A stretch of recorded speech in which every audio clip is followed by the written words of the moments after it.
Hey there, welcome to another Tales from the Darkside episode review. This time of episode 7 of season 1, Slippage. Slippage is directed by Michael Gornick, Michael Gornick, you might know, might be familiar with his name, fan of Creepshow 2. He directed Creepshow 2, and directed a few other episodes of Tales from the Darkside. This one stars David Patrick Kelly as Richard Hall.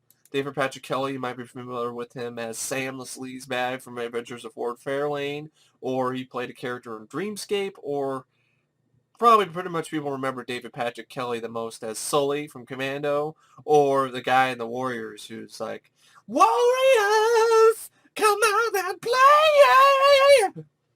Anyway, David Patrick Kelly plays Richard Hall. You have Phillip Casnoff, who plays Chris Wood. Kerry Armstrong plays Richard Hall's wife, Elaine Anderson.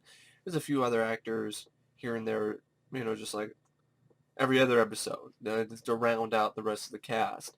Teleplay by Mark Durand, and it's based on a story by Michael Coob McDowell. Now,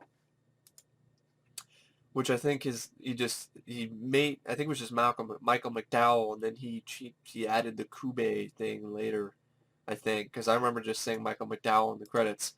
Anyway, the episode opens up with an artist, a man named Rich Hall, sitting at his desk inscribing a new drawing when his boss comes over and tells him that he can't find his wage slip. His boss tells him that he will check with the personnel office after lunch. Rich's workmate Chris speaks ill of the boss, and Rich says that they will be better off in a new job with Commercial Graphics, a rival firm. Chris tells him that the company did call earlier the other night, and Chris got the job. Bewildered yet happy for his friend, Rich decides that they should celebrate, but Chris decides that when Rich finds out that he's also got the job, that they will celebrate together. Rich then receives a phone call, but the call is in fact for Chris, and Rich passes the call on.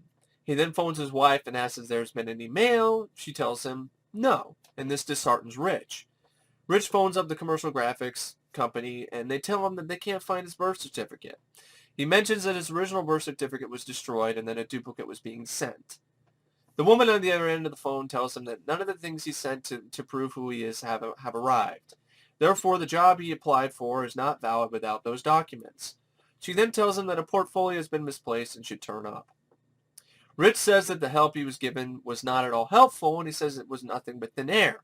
When he gets back home, he finds the mail, and his wife says it just come. In the mail, there's a newspaper telling him about a school reunion in his hometown, high school reunion in his hometown, and seems upset to have not been invited because the reunion was the day before. His wife tells him to forget about it, and he remarks that they have forgotten him. He tries to call one of his old high school friends, and his wife speaks to Rich as his friend was not there. During the call, he finds an envelope in the trash. He becomes agitated when he finds out that his name is not on the vehicle registration. He begins to think that his workmate Chris is playing a cruel trick on him. So Rich leaves and then goes to his mother's house, but his mother doesn't know who he is. Heartbroken, Rich leaves his mother's house after apologizing for the mistake as if he was a stranger. Chris and Elaine look at an old yearbook for Rich's, which details Rich's old high school days.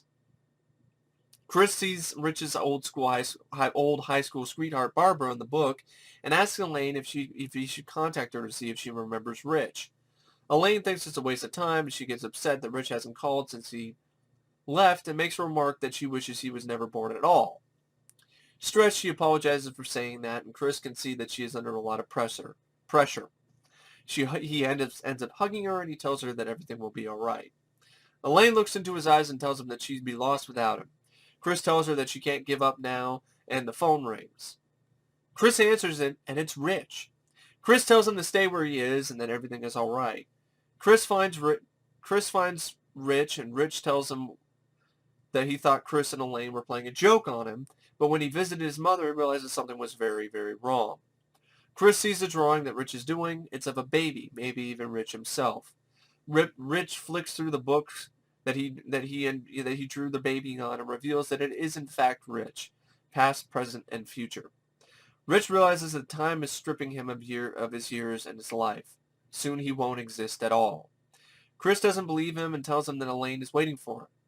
Rich takes off with his belongings Rich takes off his belongings, his ring, and his watch, and both of the men look into the mirror and find Chris's reflection, but not Rich's. Rich has no reflection. Rich explains to Chris because he had never connected with anyone in his life, so now his life is slipping away. As he speaks to Elaine, Chris tells her that he couldn't bring Rich back because Elaine tells him that one man is enough. So actually, yeah, pretty much after I skip something, what happens is, so now his life is just slipping away. As he speaks to Chris, Rich begins to disappear from existence until he disappears entirely. Upset by this, Chris knocks the mirror to the floor and goes back to Elaine. Chris tells her that he couldn't bring Rich back, and Elaine tells him that one man is enough. She looks fondly at Chris, therefore Rich has now been erased from her mind. She tells Chris that she is going to get some wine, and she hopes that he still has the tickets. Bemused, Chris reaches into his jacket pocket and finds the tickets that Elaine was talking about. He kisses him, and Chris has now forgotten Rich as well. Chris and Elaine kiss, and just as that happens, the door to the flat opens and slowly closes, as Rich leaves their lives forever. Yeah, that's Slippage. I found this to be a really eerie episode. And one of the more eerie episodes of the series. Because it's really creepy. It's really one of those episodes that it's sad. And it's also really, honestly, pretty terrifying. The fact that if you don't make certain connections in your life, you can just disappear. And no one will ever remember you even existed. I mean, that's pretty messed up, if I say so myself. And David Patrick Kelly did a good job with as the lead, Rich, and you really did feel for him, and you were wondering, like, what's going on? Like, I thought it was actually a really well-written episode. It would have been right at home in the 80s Twilight Zone. And I think it's one of the more overlooked ones, too, because a lot of people don't mention this one, but I've always enjoyed Slippage. David Patrick Kelly did a good job. Phillip Casnoff did a good job as his friend Chris. Kerry Armstrong as Elaine. And good direction by Michael Gornick. And it was an episode that really did keep you interested. I mean, the plot itself I thought was really fascinating. And when it got to its ending, it was really sad, but at the same time, definitely right at home with Tales from the Darkside. Because it's definitely a creepy scenario that, hey, you know, if you don't make the right connections, you can just slip away. And just slip and slide away out of existence as if you never were even born. That's pretty messed up. So in other words, make sure you make some connections with some people. Make sure you actually make some friends. Make sure you do the right thing. Otherwise, you will disappear from existence entirely. So it is depressing because, and then when you think about it some more, you're like, why is he slipping out of time? In reality, because he didn't make enough connections in life. He has a wife and he has a friend. So it's not like he didn't make any connections whatsoever. So that's kind of like, when you think about it some more, you're kind of like, well, that's kind of a bum deal. It really is. It's a bum rap. But it is a pretty scary idea. I mean, imagine if this happened to you. No one would believe you because they think you're nuts. And then when it finally gets to the point where you go to your own mother, you go visit your mom, it's just like, I don't know who you are. Then you'd be like, I'm cracking. Oh my God, what happened? You know who I am? I'm your son. And they're like, no, I'm sorry. I don't have a son. I wish I had a son. I'm like, but well, sorry, man. Sorry to bother you. And then, it's just like creepy and really eerie and definitely one that leaves you thinking.